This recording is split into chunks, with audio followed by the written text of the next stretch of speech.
Hey, Gary, what time you call this? Yeah, the traffic was really bad. Oh, there's Steve-o. G'day, Steve. Morning. How's your weekend? Same old, same old. What'd you get up to? Not much. Are you okay, mate? Mateship is a 4-letter word, and those 4 letters are RuOk. They're easy to say, and to some people they can be life-changing.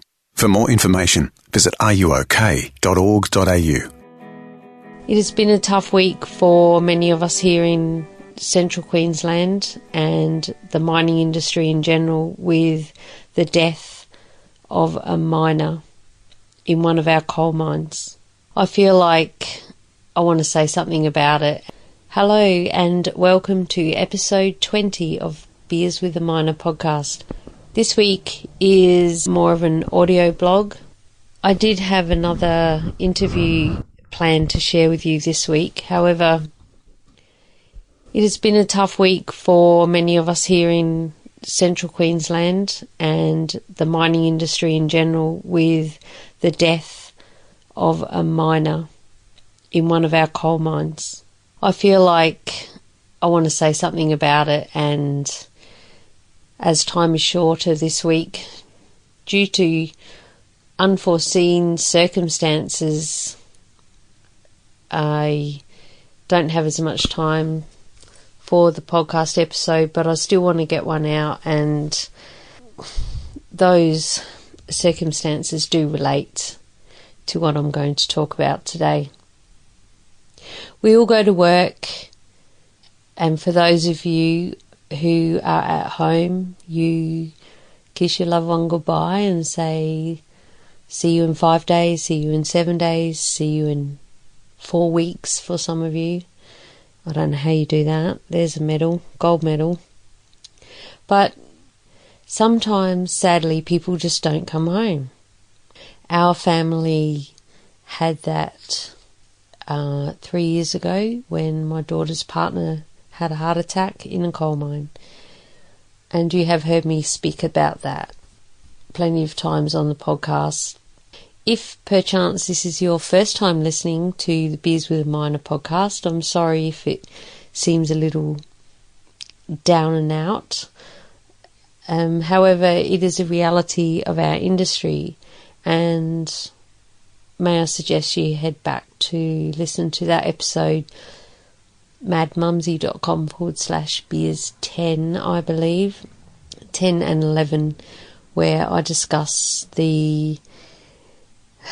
how our family dealt with it, or didn't deal with, the passing of Tony, our beloved Tony, 3 years ago.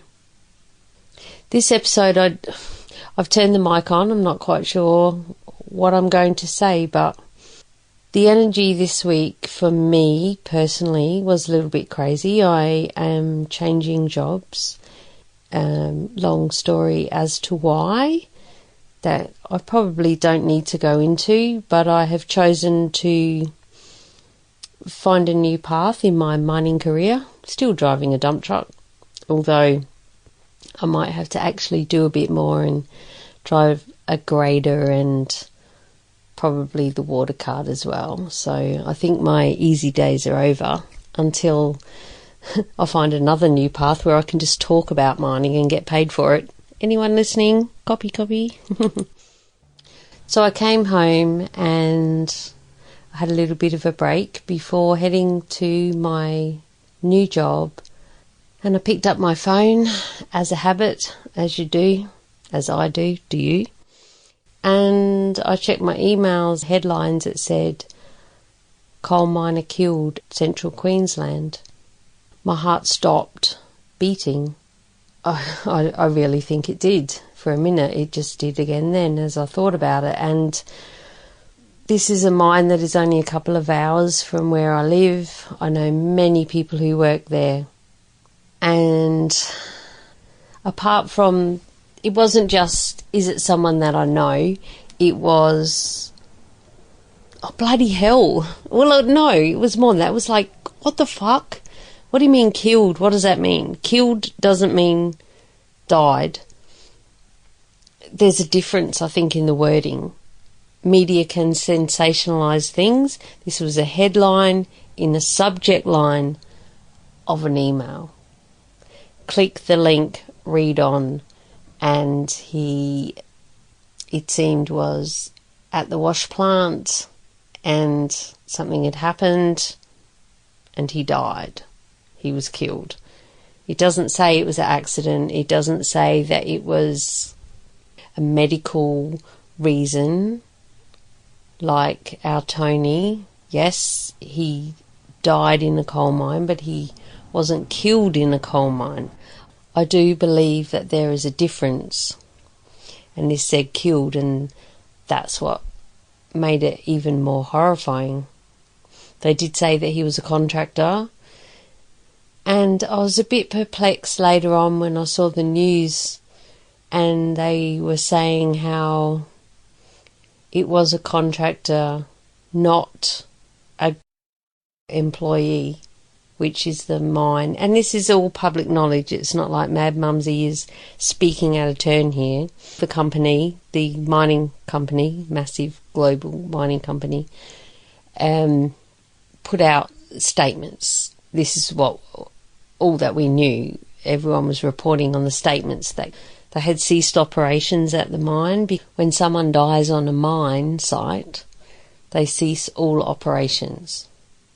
They have to have investigations. The mines department has to come. The police have to come because someone's died.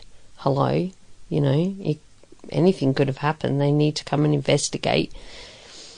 So can you imagine being at work at the time when that happens? My Mad Mumzie listeners know how much, especially if you listen to last episode with Brendan from RuOk, where I, for the first time, shared my thoughts about the emergency siren. You can listen to that at madmumzie.com/beers19. And how I've ended up getting through the emergency siren. It doesn't mean that someone like Tony is in trouble. It's probably just a machine sensor saying it's on fire, but it's not even on fire, but it's the sensor. So you've got to treat it like an emergency. So I won't tell that whole story again. Go back to that episode to listen. But this time, that emergency siren would have been because someone did die. This has happened, sadly, on many sites, not just in mining, in construction, all sorts, many industries. And the same sort of situation goes on. I'm only bringing this particular one up because it happened this week.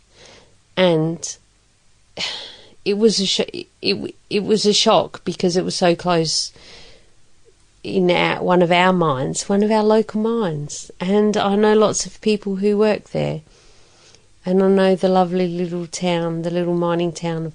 It's a bit slow at the moment because of all the downturn and things, but people still live there. People would be feeling this. And what about their families? And who was this person? Who was this said contractor? Well, it turns out that said contractor, his name is Ian Hansen, and he is also a much-loved local member of the community where I live. Where I live right now, his wife is a teacher aide at the school, and they all hang out, and they're just a great family, and it's affected so many people that I know, and I just needed to, I don't know, this episode this week just had to be about him. And it has to be about RuOk Day as well, which comes out, it's on Thursday. Last week I interviewed Brendan, the CEO. RuOk Day is on Thursday, and there's a lot of people in my world at the moment who are not okay. And when times like this happen, we need to start a conversation. We need to look out for each other. We need to do whatever we can to help each other through it. Feel it. You know, Hard Hat Mentor, back in episode something or other, and 11, how do you bend when life goes to shit? Well, this is one of those times, right? Life has gone to shit for many people right now in my world. And how do you bend? How do you get through it? Do you scream and cry and get blind, rotten drunk? Do you go down to the local footy club or the tennis club and have a drink for your mate? Do you go around and put an arm around his wife? What about if you see his wife or his son up the street? Do you turn away because you don't know what to say? What do you say when that happens? Do you give a knowing, oh my God, I feel so sorry for you, look? What do you say? And this week being Are You OK Day, I think what we all need to say is, are you okay? Clearly they're not, but you're opening the conversation channel, and it's better than saying nothing, right? I had a good friend whose daughter was murdered, and a lot of people wouldn't even speak to her because they didn't know what to say. And that hurt her so much because she felt like she lost everything. She lost her daughter, but she also lost her ability to just be in the world, and people didn't even know how to interact with her at all. So if you're going to interact, try, are you okay? I don't know. You know, check minerslegacy.com.au. They're a group that reach out and help and support in times like this for families and people when tough times have fallen upon us suddenly. And that is exactly what has happened this week. I'm really not sure what else there is to be said except cheers to you, Ian. You're a trooper. Our little community will look after your family. And I hope that my Mad Mumzie messages and Beers with a Miner podcast will help some of your workmates, your crew, your family out at the mine, and I'm sure that they will do plenty to honour you and look after your family as well. I just recorded a little bit about this being a deep and depressing episode, but I chose to delete it because this is mining. This is what it can really be like. It is a fucking life and death job. Think about this before you chase after the money, before you leave your family. Yeah, sure, you can walk out on the street and get run over by a bus, like my nana used to say, before digging into another desert. Love you, Nana. But really think about it. Shit can and does go down. And I hope that I never, ever, ever have to do an episode like this one again. Take care, my friends. You know, all the everything I'm asking you to do. Head to iTunes, subscribe, rate and review, share with your mates. But this week, shut up, Gecko. Can tell I'm in Queensland. But this week, please, please, just stay safe. Do everything you can to stay safe when you're out at work. And come home to your families, your friends, and do what you can when you're out there to look after those around you as well. Your work family, because they're family. They might be a pain in the arse, some of them, and annoying, but they're still our family. And when one of them doesn't go home to their family, it is shit. and it sucks. So until next week, stay safe, be real, be special, and have fun. Have fun, for we only live once. And I'll do my best to make next week's episode fun and bright and light and jolly good. Thank you so much. Cheers. Hey, Gary, what time you call this? Yeah, the traffic was really bad. Oh, there's Steve-o. G'day, Steve. Morning. How's your weekend? Same old, same old. What'd you get up to? Not much. Are you okay, mate? Mateship is a 4-letter word, and those 4 letters are RuOk. They're easy to say, and to some people they can be life-changing. For more information, visit ruok.org.au.